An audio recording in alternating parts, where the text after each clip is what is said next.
শুক্রবার মনোনয়নপত্র জমা দিয়ে আর বসে থাকলেন না আলিপুরদুয়ারের বিজেপি প্রার্থী মনোজ টিগ্গা। বৃষ্টি উপেক্ষা করেই সকাল সকাল চা বাগানে গেলেন প্রচারে। শনিবার সকালে বীরপাড়া চা বাগানে দলীয় কর্মীদের নিয়ে ছাতা মাথায় দিয়ে চা পাতা তোলায় ব্যস্ত চা শ্রমিকদের মধ্যে প্রচার চালান তিনি।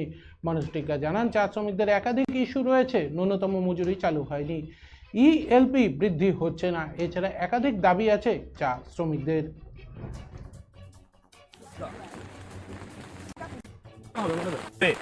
পাশাপাশি আরও আছে যে আমাদের রিটায়ারমেন্টের যে বয়স আছে সেটাকে 58 থেকে 60 করতে হবে। এবং দুঃখের সাথে বলতে হয় আমাদের মা বাবারা যারা চা বাগানে কাজ করেন তারা ঝড় বৃষ্টিতে কাজ করেন এবং পাতা তুলেন, এবং যেটা অতিরিক্ত পাতা থাকে যেটাকে এক্সট্রা লিভ প্রাইস আমরা বলি, সেটা বিগত 15 বছর ধরে বাড়েনি। যেটা 3-3.5 টাকা ছিল, এখনো 3-3.5 টাকা আছে। তাদের দাবি আছে যে আমাদের যে সাধারণ ভাষায় বলি ডাবলি, এই ডাবলির টাকাটাও কিন্তু পার কেজি যেটা পাওয়া যায় সেটাও বাড়াতে হবে, ওনাদের দাবি রয়েছে। তাই আমি ওনাদের সাথে কথা বলেছি, নিশ্চয়ই ওনাদের যে দাবি আছে সেটা ন্যায্য দাবি আছে, আমরা নিশ্চয়ই সেটাকে খতিয়ে দেখব।